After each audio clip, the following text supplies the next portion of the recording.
Bro shoot ఉండే కదా మొత్తం ఏమైంది? షూట్ ఏం లేదు, బయట గాలి వాన ఫుల్ లేసేది, వాన ఏం పడతలేదు కానీ ఈరోజు నైట్ షూట్ పెట్టుకుందామని. పాపం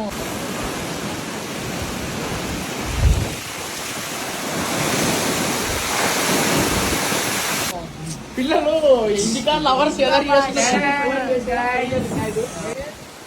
మాడికాయలు ఎన్నో రాలిపోయినాయి గాలికి.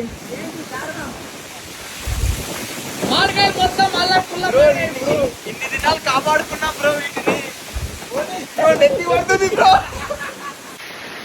ఏంది బ్రో మా పరిస్థితి? షూట్ మొత్తం క్యాన్సిల్ అయిపోయింది, మొత్తం కండ్లకి పట్టిపోతుంది. ఏం మాడికాయలు ఎన్నో పడేవి? Friends KG 200. ఇగో మా ఇన్ని దినాలు ఈ మాడికాయలని ముట్టనట్లా పెడితే ఒకటే రోజుకి గాలి వచ్చి అన్ని ఎలా పడిపోయినాయి చూడండి. ఫ్రెండ్స్ చెట్టు మీద ఉన్న కాయ తినకూడదు అంటారు కదా, ఇప్పుడు కింద పడినాయి. ఏ నిన్న తినొచ్చు ఫ్రెండ్స్. కావాలంటే బ్రో నీ కింద కావాలంటే కామెంట్ చేయండి.